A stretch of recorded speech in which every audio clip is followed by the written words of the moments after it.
We have an offer you can't refuse. Two strange guys in suits, as big as double-barreled closets, looked at me with interest. What were they picking on me for? I was just picking up cheap sausages.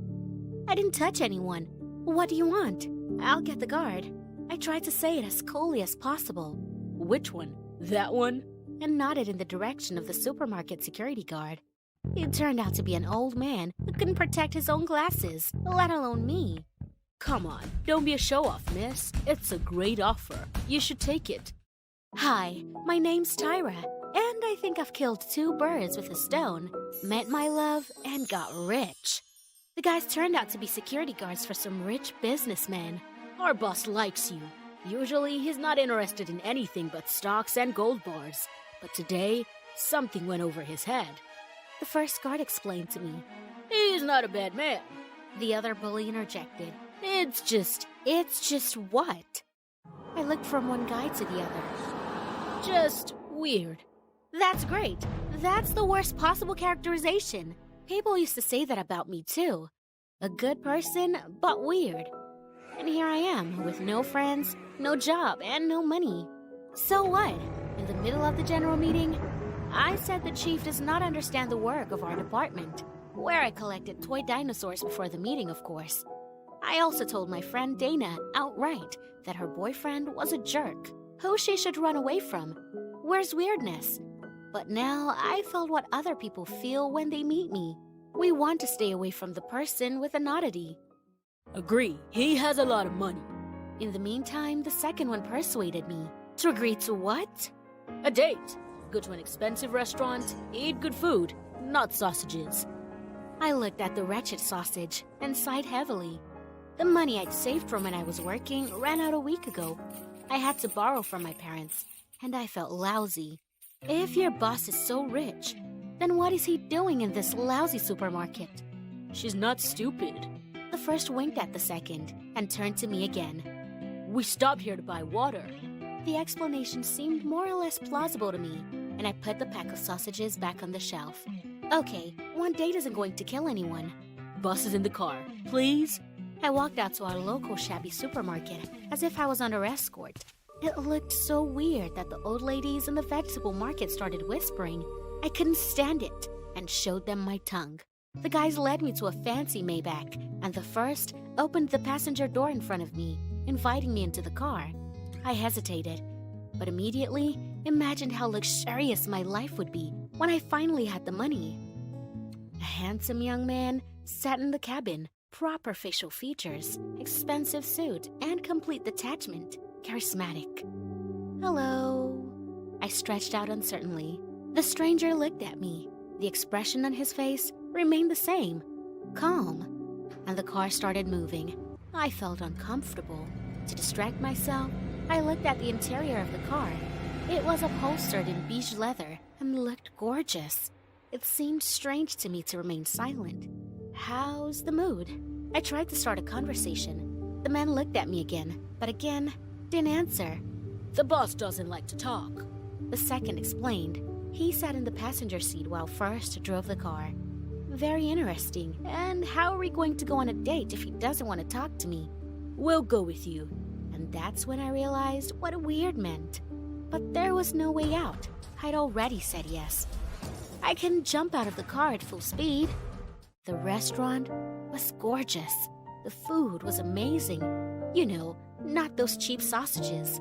However, after hearing what the guys offered me on behalf of the boss, I choked on a tentacle of octopus with garlic sauce. For some reason, the boss really liked me. He noticed me when I walked into the store and saw me as a girl worthy to be around him. That's a quote. However, in order for him to finally make a decision, my patience needed to be tested because the businessman with such a character, not every girl can stand more than a week. All I have to do is keep quiet in presence of the boss for 2 weeks. If I can manage it, he's ready to take care of all my expenses, to surround me with love and care. And all that, finished the second, who was voicing the rules. He took another bite of steak and said, Can you do it? Keep quiet for 2 weeks? I've never had to do that before. But my lack of money got to me so badly that I didn't hesitate long. I turned to the boss and wanted to tell him that I was willing to accept the terms. But at the last moment, I gestured to him to keep my mouth shut. The man didn't even smile at me, a short nod, and went on with his dinner. That's how we made the bet. I moved into the boss's huge mansion, and I knew on the first day that this was going to be the hardest 2 weeks of my life. I almost blew the bet as soon as I crossed the threshold of the mansion. I was so struck by the size of the chandelier hanging from the ceiling in the hallway that I almost spoke. And what I wanted to say would obviously not please the businessman. First and second came to my rescue. Standing behind the boss, they waved their hands, bringing me to my senses and preventing me from saying the exact word. I caught up just in time. The second time, I almost blurted something out when I saw my room. It was the size of the apartment I was renting. In the morning, a loud knock on the door woke me up. I crawled out of bed with difficulty and opened my eyes. There was the boss, the first and the second on the doorstep. Good morning. The second smiled. It's time for a run. What? Jog? It's 7 in the morning. Even my idiot boss didn't make me get up this early. However, the thought of money made me smile stoutly. Put on the tracksuit First had kindly handed me and run. Half an hour later, my lungs were on fire. I wanted to ask the boss and the guys running confidently beside me to stop. But how? If only by gestures. No one reacted to my hysterical hand-waving. So I ran for the remaining 20 minutes, trying my best not to suffocate. Finally, the workout was over, and it ended with me flopping down on my knees, trying to catch my breath. How was it? The first winked. I squinted angrily, and sweating profusely, I gave him a cool look. I wanted a different gesture, though. The next day, they put me in a car and drove me somewhere for an endless 2 hours. Eventually, we ended in some kind of a stable. It looked very nice, but the horses that lived there made me very sorry for them. They were old and lame. Their hides showed gaps here and there, and some had no teeth at all. The boss takes care of this stable. The second explained. The former owners can't make any more money on these horses, which means they don't need them anymore. Do you think the businessman was only helping the stable financially? That would have been too easy. When they handed me the shovel, I couldn't believe my eyes. But the boss and the guys quietly went to their stalls and started cleaning up. What was I supposed to do? I was not used to physical work, and I'd held a shovel in my hands when I was 3 years old, and it was plastic. I had to conjure up amazing pictures of my rich life again and get to work. At first, it worked out pretty well, but at one point, I slipped and fell into a pile of manure. I don't know how I managed to keep my cool and not tell the whole honest bunch off, but I got back on my feet to the amicable laughter of the boys and got on with the job. I knew for sure the boss was watching me. I didn't want to appear soft. When the manure torture was over, the businessman silently walked up to me and held out a paper bag. I smiled and literally took the gift with 2 fingers. Let's go. I'll show you out. First came up to me. There's a guest house and a shower in it. I nodded to the boss, smiled again, and followed the first. I looked away, and the smile slid off my face. Hold on well. I'd give you a pep talk, but you know what I mean. Fuck you, I whispered. No, really. The previous candidate broke down on the run. I stood upright, looked around to make sure the boss wasn't around, and hissed. The last one? How many were there? Oh, dozens. All from rich families, beauties, legs from the ears, but cranky. Apparently, the boss got tired of these stuck-up girls and finally realized that a good girl must be sought among ordinary people. Washing off the rest of the manure, I went over this conversation in my head. So, I have a much better chance of being a rich man's girl than the long-legged beauties of high society. I just have to pull myself together. I just didn't know what was waiting for me yet. And there was a whole series of tests waiting for me. We jumped with a parachute. We held a Vipassana session, during which I had to sit in one place for 6 hours. We took a real Finnish sauna.